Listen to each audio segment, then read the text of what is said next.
Episode number 229. As the somber wheels of the 6 carts go round, they seem to plough up a long crooked furrow among the populace in the streets.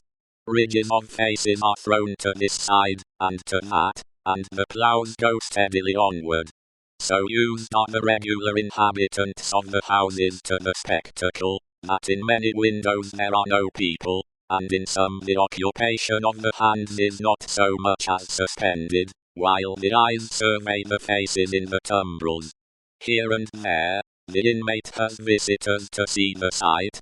Then he points his finger, with something of the complacency of a curator, or authorized exponent, to this cart, and to this, and seems to tell who sat here yesterday, and who there the day before. Of the riders in the tumbrels, some observe these things, and all things on their last roadside, with an impassive stare; others, with a lingering interest in the ways of life, and men. Some, seated with drooping heads, are sunk in silent despair. Again, there are some so heedful of their looks that they cast upon the multitude such glances as they have seen in theatres, and in pictures. Several close their eyes, and think, or try to get their straying thoughts together.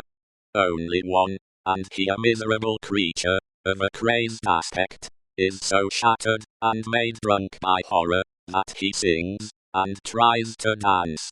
Not one of the whole number appeals by look, or gesture, to the pity of the people. There is a guard of sundry horsemen riding abreast of the tumbrels, and faces are often turned up to some of them, and they are asked some question. It would seem to be always the same question, for it is always followed by a press of people towards the third cart.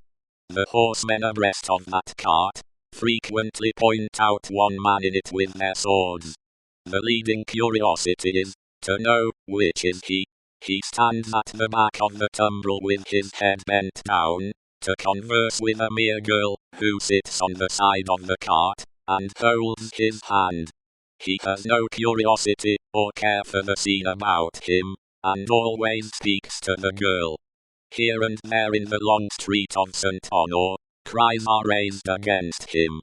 If they move him at all, it is only to a quiet smile, as he shakes his hair a little more loosely about his face.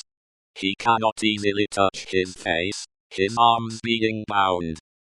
On the steps of a church, awaiting the coming up of the tumbrels, stands the spy and prison sheep. He looks into the first of them. Not there. He looks into the second.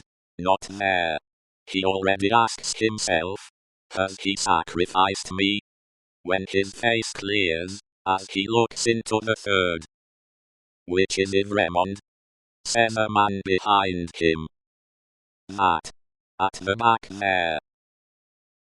With his hand in the girl's. Yes. The man cries, down, Evremond. To the guillotine all aristocrats. Down, Evremond. Hush, hush. The spy entreats him, timidly. And why not, citizen? He is going to pay the forfeit. It will be paid in 5 minutes more. Let him be at peace. But the man continuing to exclaim, down, Evremond. The face of Evremond is for a moment turned towards him.